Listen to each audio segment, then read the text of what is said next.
আপনারা দেখছেন TVN24 news network. সবশেষ আপডেটে স্বাগত জানাচ্ছি আমি মৌসুম ইসলাম। ইরান যুদ্ধ থেকে বেরিয়ে আসার পথ খুঁজতে গিয়ে আবারও নর্থ কোরিয়ার নেতা কিম জং উনের দিকে মনোযোগ দিচ্ছেন প্রেসিডেন্ট ডোনাল্ড ট্রাম্প। 7 বছর আগে কিমের সঙ্গে একাধিক বৈঠক করেও নর্থ কোরিয়ার পারমাণবিক কর্মসূচি বন্ধ করতে পারেননি ট্রাম্প, বরং পরবর্তী সময়ে পিয়ংইয়ং তার পারমাণবিক অস্ত্র ও ক্ষেপণাস্ত্র সক্ষমতা আরও বাড়িয়েছে। এখন ইরান সংকটেও একই ধরনের কূটনৈতিক ব্যর্থতার আশঙ্কা করছেন বিশেষজ্ঞরা। ইরান নিয়ে ট্রাম্প প্রশাসনের কূটনৈতিক প্রচেষ্টা বড় ধরনের অচলাবস্থায় পড়েছে। হরমুজ প্রণালী পুনরায় চালু করা এবং ইরানের পারমাণবিক কর্মসূচি নিয়ন্ত্রণে আনতে ওয়াশিংটন ও তেহরান এখনও সমঝোতায় পৌঁছাতে পারেনি। এমন পরিস্থিতিতে ট্রাম্পের নজর আবার নর্থ কোরিয়ার দিকে ফেরার বিষয়টি বিশেষজ্ঞদের কাছে তাৎপর্যপূর্ণ হয়ে উঠেছে। ট্রাম্পের প্রথম মেয়াদে কিমের সঙ্গে 3টি সরাসরি বৈঠক হয়েছিল। 2018 সালে সিঙ্গাপুরে প্রথম বৈঠক এবং 2019 সালে ভিয়েতনামে দ্বিতীয় শীর্ষ বৈঠকের পর দুই নেতা ব্যক্তিগত সম্পর্কের প্রশংসা করেন। একই বছর নর্থ ও সাউথ কোরিয়ার সীমান্তেও কিমের সঙ্গে সাক্ষাৎ করেন ট্রাম্প, কিন্তু পারমাণবিক নিরস্ত্রীকরণ নিয়ে কোনো চূড়ান্ত সমঝোতা হয়নি। ভিয়েতনামের বৈঠকেও আলোচনা ভেঙে যাওয়ার মধ্য দিয়ে শেষ হয়। ট্রাম্প তখন নর্থ কোরিয়ার পারমাণবিক অস্ত্র ভান্ডার দ্রুত ভেঙে ফেলার ব্যাপারে আশাবাদী ছিলেন, কিন্তু সেই লক্ষ্য অর্জিত হয়নি। কিছু বিশেষজ্ঞের হিসাবে বর্তমানে নর্থ কোরিয়ার কাছে প্রায় 60টি পারমাণবিক অস্ত্র রয়েছে। দেশটির এমন ক্ষেপণাস্ত্রও রয়েছে যেগুলো আমেরিকার ভূখণ্ডে পৌঁছাতে সক্ষম বলে মনে করা হয়। সম্প্রতি কিমের সঙ্গে সম্পর্ক পুনরায় সক্রিয় করার ইঙ্গিত দিয়েছেন ট্রাম্প নিজেই। সামাজিক মাধ্যমে কিমের সঙ্গে নিজের সম্পর্কের প্রশংসা করে তিনি লিখেছেন, দুজনের মধ্যে ভালো সম্পর্ক রয়েছে। পরে কিমের একটি ছবি দিয়ে বন্ধুত্বপূর্ণ বার্তা সংবলিত মিমও পোস্ট করেন তিনি। সাউথ কোরিয়ার প্রেসিডেন্ট লি জে মিয়ংও জুনে বলেছিলেন, ট্রাম্প কিমের সঙ্গে আবার আলোচনা শুরু করতে আগ্রহী বলে মনে হচ্ছে। সাম্প্রতিক মাসগুলোতে ট্রাম্প সামাজিক মাধ্যমে কিমের সঙ্গে 2019 সালের বৈঠকের ছবিও একাধিকবার প্রকাশ করেছেন। কিমের দিকে ট্রাম্পের নতুন করে ঝোঁকার সঙ্গে সাউথ কোরিয়ার সঙ্গে তার সম্পর্কের টানাপোড়েনও একই সময়ে সামনে এসেছে। ট্রাম্প আমেরিকা ও সাউথ কোরিয়ার বার্ষিক 11 দিনের সামরিক মহড়ায় আমেরিকার অংশগ্রহণ কমানোর নির্দেশ দিয়েছেন। তবে পেন্টাগন কিভাবে এই নির্দেশ বাস্তবায়ন করবে তা তখনও স্পষ্ট হয়নি। ট্রাম্পের এই সিদ্ধান্তে সাউথ কোরিয়ার সঙ্গে নিরাপত্তা সম্পর্ক নিয়ে নতুন প্রশ্ন তৈরি হয়েছে। ইরান যুদ্ধে সিউল অংশ না নেওয়ায় ট্রাম্প ক্ষুব্ধ বলেও প্রতিবেদনে উঠে এসেছে। একই সঙ্গে সাউথ কোরিয়ার কাছ থেকে বিনিয়োগের প্রতিশ্রুতি বাস্তবায়নের গতি নিয়েও হোয়াইট হাউস অসন্তুষ্ট। হোয়াইট হাউসের হিসাবে সিউল আমেরিকায় প্রায় $350 বিলিয়ন বিনিয়োগের প্রতিশ্রুতি দিয়েছে, যার মধ্যে জাহাজ নির্মাণ খাতও রয়েছে।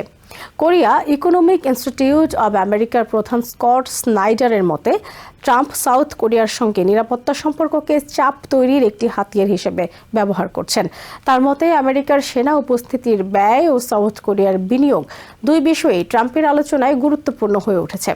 জর্জ ওয়াশিংটন ইউনিভার্সিটির গবেষক রবার্ট লিটওয়ার্ক ট্রাম্পের ইরান ও নর্থ কোরিয়া নীতির মধ্যে বড় বৈপরীত্য দেখতে পাচ্ছেন। তার মতে ইরানের সঙ্গে আমেরিকা সরাসরি যুদ্ধে জড়িয়েছে, অথচ নর্থ কোরিয়ার মতো পরমাণু অস্ত্রধর একটি দেশের নেতার সঙ্গে ট্রাম্প বন্ধুত্বপূর্ণ সম্পর্ক পুনর্গঠনের চেষ্টা করছেন। জর্জ টাউন ইউনিভার্সিটির অধ্যাপক ভিক্টর চাও একই ধরনের বৈপরীত্য তুলে ধরেছেন। তার মতে ট্রাম্প একই সময়ে দুই বিপরীত দিকে এগোচ্ছেন। নর্থ কোরিয়ার ক্ষেত্রে তিনি বাস্তবসম্মত আলোচনার দিকে যেতে চাইছেন, আর ইরানের ক্ষেত্রে নিয়েছেন কঠোর ও আপোষহীন অবস্থান। ইরান যুদ্ধে দীর্ঘস্থায়ী অচলাবস্থা ট্রাম্পের জন্য নতুন রাজনৈতিক ও কূটনৈতিক চাপ তৈরি করছে। সেই পরিস্থিতিতে নর্থ কোরিয়ার সঙ্গে আলোচনার মাধ্যমে আরেকটি গুরুত্বপূর্ণ পারমাণবিক সংকটে অগ্রগতি দেখানোর চেষ্টা হতে পারে বলে ধারণা করছেন বিশ্লেষকেরা। তবে কিমের সঙ্গে নতুন করে শীর্ষ বৈঠক হলেও আগের ব্যর্থতার পুনরাবৃত্তি হতে পারে বলে সতর্ক করেছেন তারা।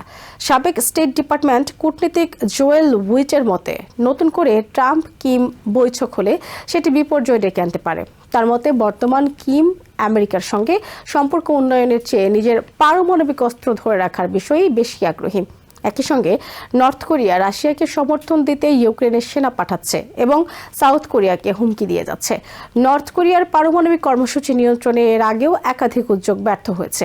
1994 সালে আন্তর্জাতিক পরিদর্শকদের নর্থ কোরিয়ার পারমাণবিক স্থাপনায় প্রবেশ নিয়ে সংকট তৈরি হলেও আমেরিকা সামরিক হামলার কথাও বিবেচনা করেছিল। পরে সাবেক প্রেসিডেন্ট জিমি কার্টারের মধ্যস্থতায় একটি চুক্তি হয়, কিন্তু সেই উদ্যোগও শেষ পর্যন্ত ভেঙে পড়ে। 2006 সালে নর্থ কোরিয়া প্রথম পারমাণবিক পরীক্ষা চালায়। এরপর 2017 সাল পর্যন্ত আরও 5টি পরীক্ষা চালানো হয়। 2018 সালে সিঙ্গাপুরে ট্রাম্প কিম বৈঠকের পরও দেশটির পারমাণবিক কর্মসূচি পুরোপুরি বন্ধ হয়নি। 2019 সালের ভিয়েতনাম বৈঠক ভেস্তে যাওয়ার পর দুই দেশের মধ্যে পারমাণবিক নিরস্ত্রীকরণ নিয়ে অগ্রগতিও থেমে যায়। বিশ্লেষকদের মতে ইরান যুদ্ধ নর্থ কোরিয়ার জন্য গুরুত্বপূর্ণ বার্তা বহন করছে। জর্জ টাউন ইউনিভার্সিটির ভিক্টর চা মনে করেন, ইরানের বিরুদ্ধে আমেরিকার সামরিক অভিযান পিয়ংইয়ংকে আরও বেশি বিশ্বাস করাতে পারে যে সম্ভাব্য আমেরিকান সামরিক হামলা ঠেকাতে পারমাণবিক অস্ত্র ধরে রাখাই সবচেয়ে কার্যকর নিরাপত্তা কৌশল। অন্যদিকে ট্রাম্প নিজের নর্থ কোরিয়া নীতির পক্ষে সাফাই দিয়েছেন। ওভাল অফিসের সাংবাদিকদের প্রশ্নের জবাবে তিনি বলেন, তার নীতি আমেরিকাকে আরও নিরাপদ করছে। কিমের সঙ্গে নিজের সম্পর্কের কথা তুলে ধরে ট্রাম্প বলেন, কিম সবসময় তাকে সম্মান করেছেন এবং তিনি কিমকে বোঝেন। ইরান যুদ্ধের অচলাবস্থার মধ্যে ট্রাম্পের নর্থ কোরিয়ামুখী কূটনৈতিক আগ্রহ নতুন করে আলোচনায় এসেছে, কিন্তু অতীতের ব্যর্থতা, নর্থ কোরিয়ার বাড়তে থাকা পারমাণবিক সক্ষমতা এবং সাউথ কোরিয়ার সঙ্গে নিরাপত্তা সম্পর্কের টানাপোড়েন সবকিছু মিলিয়ে কিমের সঙ্গে নতুন কোনো উদ্যোগ ট্রাম্পের জন্য বড় কূটনৈতিক পরীক্ষা হতে পারে। নিউ ইয়র্ক থেকে সম্প্রচারিত TVN 24 টেলিভিশন বিশ্বজুড়ে বাঙালির কণ্ঠস্বর।